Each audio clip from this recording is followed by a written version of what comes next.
Hey everyone, welcome back to the channel. I hope all is well. Today I wanted to take a little trip down memory lane.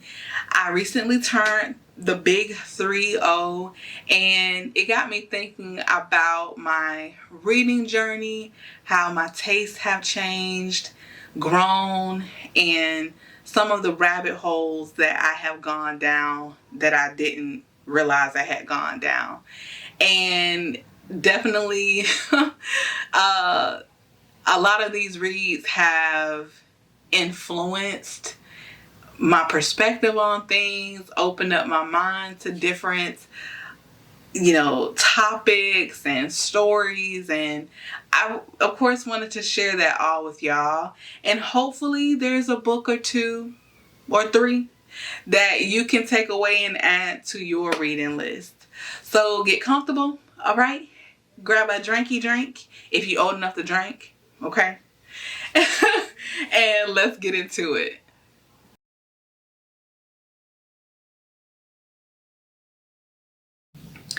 All right, so let's start with my childhood. So I've shared that up until about third grade, I struggled in school, specifically reading and writing. And my mother said affectionately, I'm not raising no dummy, okay? And so she made the investment with Hooked on Phonics. And that investment influenced and helped me to only go up, right? So some of the series and characters I ended up enjoying after having this new found passion and love for reading after going through the Hooked on Phonics program was a series like Junie B. Jones, Amelia Bedelia, The Little Critter, and Cam Jansen. Each one of these series had a character that was pretty much a busybody. And the stories were relatable and humorous and interesting and adventurous. Okay, all of the things. So for example, Junie B. Jones. Junie B. Jones was a young girl. I think the series starts off with her being in pre-K, and the series follows her growing up through elementary school and her having to deal with different milestones, growing pains, whether that be in school or at home. For example, one of the books is Junie B. Jones and the Stupid Smelly Bus. Okay?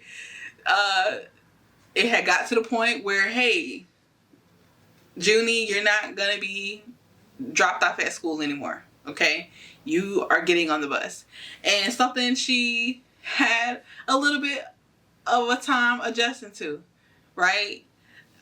Didn't want to sit next to this kid, and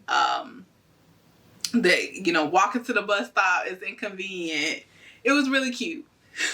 Junie B. Jones was very strong-willed, sassy at times, very opinionated, and I could relate. I was told I was a busybody as a kid. What else? There's another one with Junie B. Jones and her big fat mouth. She had to learn that not everything on your mind you need to say. Okay? I could relate to that as well. So I definitely remember reading her series, and I didn't realize until prepping for this video that series has 31 books. That's quite a few.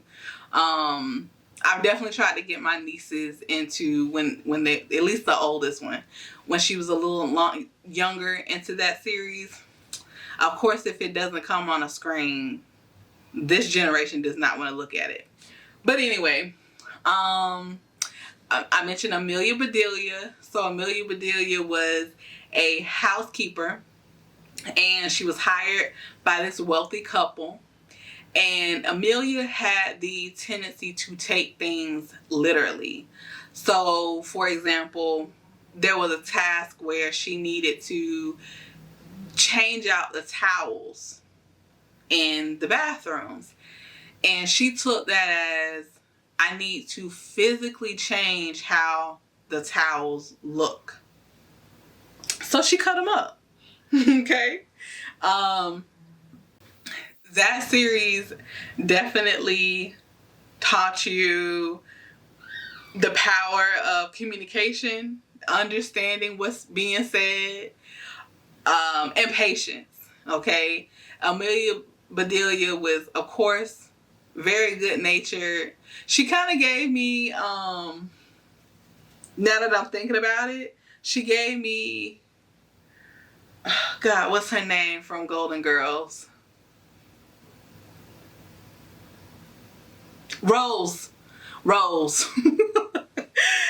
Amelia Bedelia kind of gave me Rose. Now, again, now that I'm thinking about it as an adult.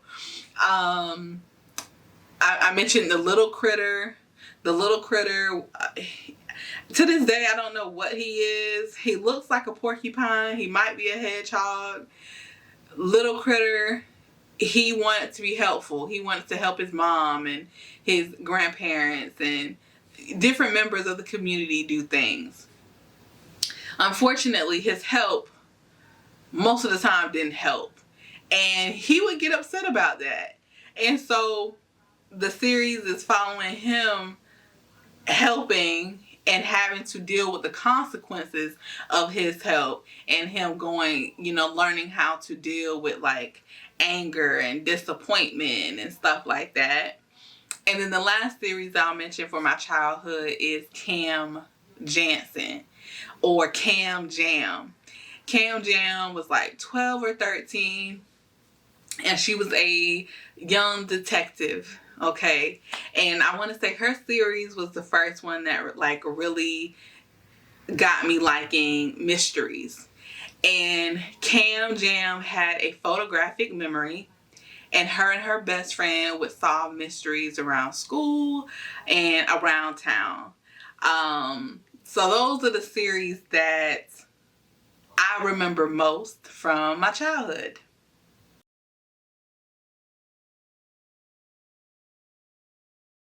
Moving on to middle school. Middle school was definitely more of an exploratory era. I still wanted to read books with adventure, but I was growing up, right? I'm in middle school, okay? You see all the different cliques, and the boys look a little cuter. So, I was growing up, so I was looking for reads that were more thrilling, more complex, more in-depth, and I was pretty much trying to figure out what I liked in this new age of Mo, okay? So, one of the series that is my favorite to this day is Maybird. Maybird moved to a town where several people had gone missing. And the home that she moved into, she was near the woods and a lake. And one day she gets pulled into this lake with her cat, Somber Kitty. The cat's name was Somber Kitty. And Maybird was my Coraline, okay? Before I knew there was a Coraline, and I don't even know if Coraline was out at this time, Maybird was my Coraline, okay? So May and Somber Kitty get pulled into this world that kind of gave you, it was kind of like the land of the undead. It was a paranormal, supernatural world. And this series, I think, definitely, again, I'm a Scorpio.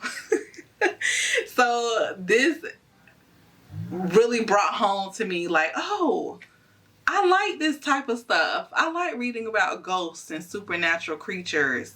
So May has to figure out how to get home. So I remember each book had a map of, God, I can't think of the name of the world, of the dimension. But each book had a map of this dimension. And so you follow May as she goes through all of these different areas of this dimension. And she's having to avoid being caught by Bo Clevel. Let me look at my notes. Yeah, Bo Clevel. So Bo Clevel gave me, he was like a trickster, Grim Reaper, devil-ish type character. Okay. May had to hide the fact from these citizens of this dimension that she was alive. Like, this world was not meant for the living to be in. So I remember being able to read the first 2 books of the series. And when I got ready for the 3rd book, because I stayed in the library, when I got ready for the 3rd book, it wasn't, the school hadn't purchased it. And I was definitely, I think I had talked to the librarian about it, and she said, maybe we can order it. At some point when I came in, she called me over and she handed me a copy of the 3rd and final book of the series that she had purchased with her own money. And that moment it's just one of the many of people like investing in me. I'm trying not to get teared up. And I kept that copy of that book up until I moved into this house. So I've been in my home for 4 years now. My niece got a hold of it and damaged it. But I had kept that book for over 20 years. So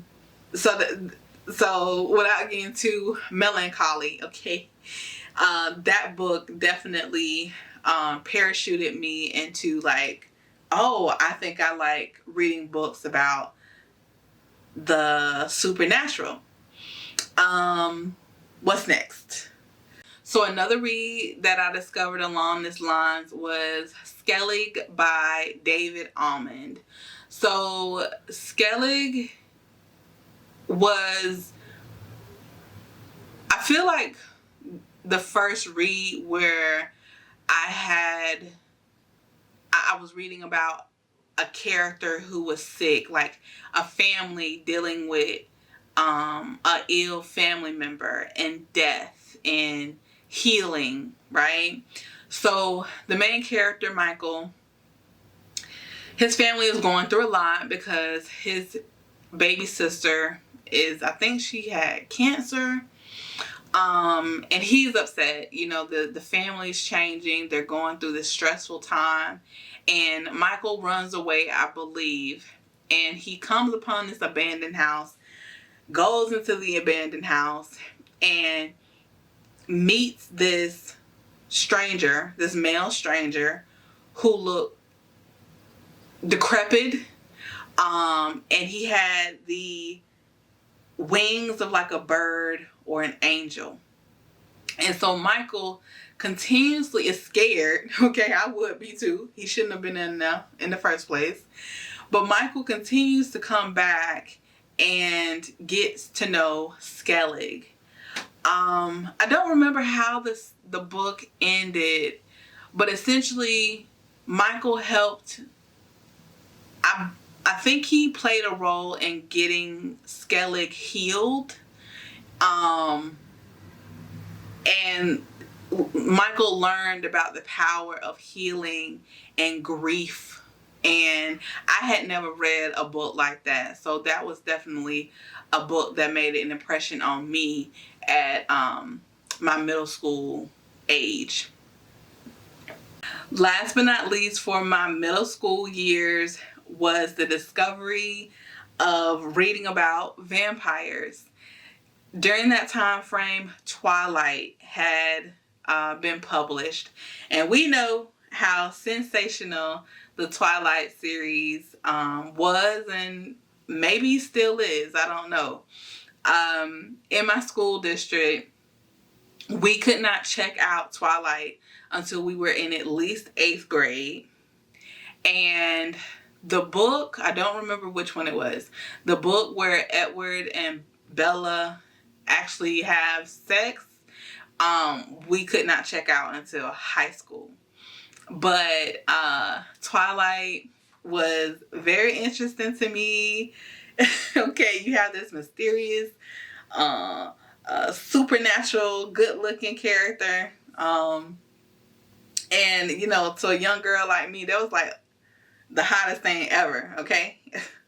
I didn't know what was hot at the time, to be honest with you. But that trickled down into me finding other series such as the Vampirates series and 8th grade bites. I can definitely say that I enjoyed reading the Twilight series books more than I like the movies, okay? I don't know if I'm the only one, but that's how I feel.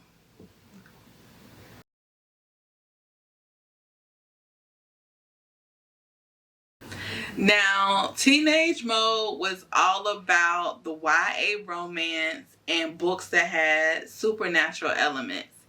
I was a part of the school's newspaper program, and if I wasn't working on an assignment, I was in the library, finding books, checking them out, okay?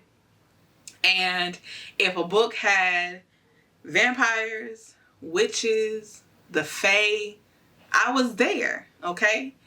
And it just hit different reading books with teenage drama while also navigating the world of the paranormal, okay? My life wasn't that exciting, so I enjoyed reading books where that type of world existed. I won't go into each of the series, but I can tell you that most of them revolved around the same plot. A teenage girl who gets pulled into a world very much unknown to her. A world that's either filled with the vampires or witches, fae, or all of them. And of course, she has a best friend that supports her while she's acclimating to this new world or her power. Then of course you got the clique of the popular supernatural people. There's usually some type of challenge or enemy that's either trying to get rid of her or convince her to be a part of whatever darkness they got going on. And then of course the mysterious, handsome love interest. Like, I was totally into these.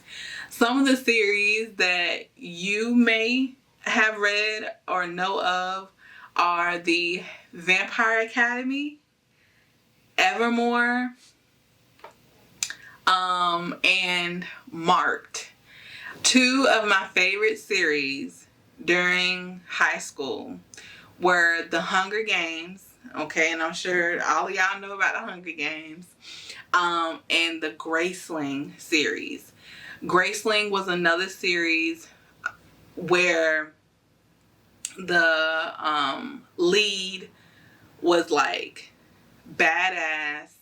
She had been through a very challenging and dark, her name was Katsa, childhood.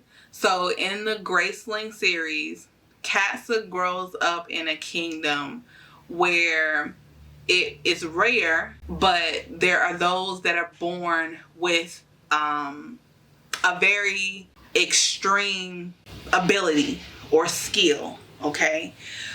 So in her case, her skill, they were also known as graces, okay? Her grace was the ability to kill, okay? Katsa was raised to be an assassin, and she worked for her uncle. I had never read, along with Hunger Games, characters that had to like fight so much for themselves. You know, they, like, at least in Katsa's case, she didn't start off as a hero. Not at all. But eventually she started to think more and question more her loyalty to her uncle, the king, the purpose of her life, changing this toxic, dark social dynamic that she was living in, and thinking more about what she wanted for herself, her future. So, again, Graceling and Hunger Games were my favorites in high school. And it's funny because they're not vampire books. Oh, I almost forgot. I cannot forget 50 Shades of Grey. Okay. 50 Shades of Grey came out similar to how Twilight was like a generational eye-opener, okay? 50 Shades of Grey was as well from my generation, okay? So when 50 Shades of Grey came out, all the girls had a copy. All the girls was getting a copy, okay? Everybody in the hallways had a 50 Shades of Grey book. We had no business reading 50 Shades of Grey, but we did it anyway, okay? And there came a point, some of our teachers, like, you could not walk in the door with that book in your hand. You need to make sure that book was put away. All right. No talk. We're not talking about it during class. We're not taking it out to briefly read it during class. Put it up. Okay. So 50 Shades of Grey for me, definitely an eye opener. I had never ever read BDSM subject matter. But I will tell you that it started me down a rabbit hole of wanting to know, read more about couples that were involved in that lifestyle, right? So I could not move past my high school phase without mentioning 50 Shades of Grey.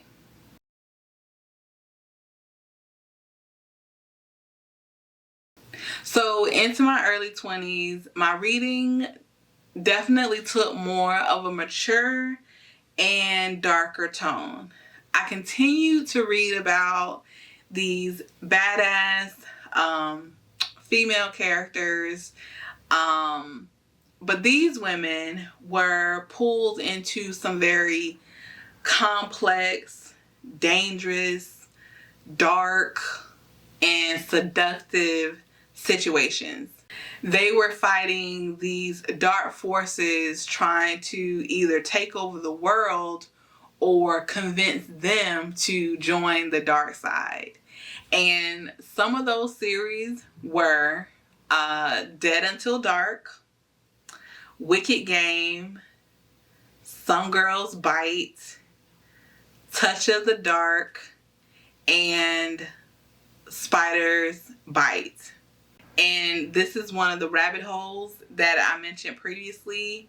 I was totally into reading these stories where these women were wanted by the good guys, the bad guys, the undead, you name it, okay? They were like, of course, because they're the main characters, but everybody wanted a piece.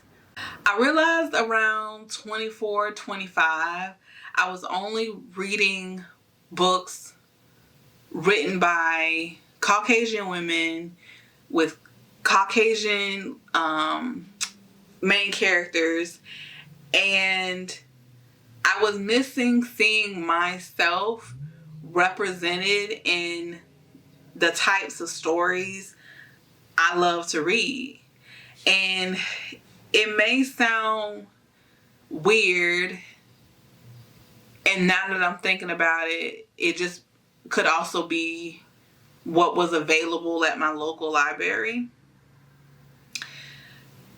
I didn't realize that there were probably there were authors, Black authors out there writing these very stories with these badass women involved in these supernatural, paranormal situations, seductive situations with women that look like me. And I was missing seeing that diversity and that representation. I wanted to find these stories I enjoy written by Black authors. And I've mentioned several of them on this channel before.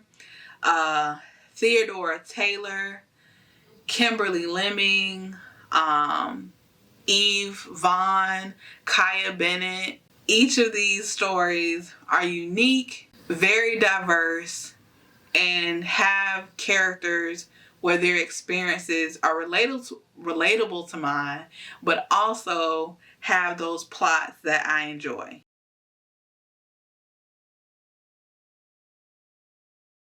So in the last few years, I have been expanding my horizons again. I've gotten into reading queer romances. I love romance, as y'all know, and the variety and the depth of these love stories, I am totally here for them. They're beautiful and just as spicy as romances with hetero couples, right? I've also discovered, and this has been in the last few years, discovered monster romances. This is definitely, a different take on the supernatural catalog for me.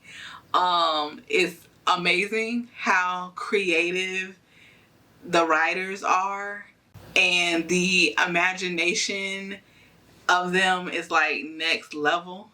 The way that they're able to fit all of these different characters together, okay? The tentacles and the claws and the wings and the fangs and the tusks. I mean, I'm not into orc. Where the partner is an orc. I'm not into that. But the point is that my reading catalog has expanded with queer romances and monster romances. And then, of course, with me starting this channel in the last year, I have gotten back into YA aged reads. And as y'all know, if y'all have been following my videos, I've dabbled into psychological thrillers and sci-fi thrillers as well. The great part about reading is that there is always something new to find, as long as you have an open mind, right? I'm excited to see what this next decade will bring, what I'll discover next. And also I realized that there are a lot of series that I did not finish from middle school on up. And I'm definitely looking forward to backtracking, and maybe not even consider it backtracking, but I'm definitely looking forward to checking out those series again. And now that I'm 30, I will have a fresh perspective that will hopefully lead me to feel the same way, if not more, about them. All right, y'all. I would love to hear from you all. What has your reading journey been like? Are there any genres or authors that have influenced you or changed your perspective on things? Are there any books that I've mentioned or series that I have mentioned that y'all have read? I like to chat about them down in the comments. Definitely leave a like if you enjoyed the video. Consider subscribing if you're new. If you're a returning subscriber, thank you so much for your continued support. Until next time, y'all, remain and be unapologetically you.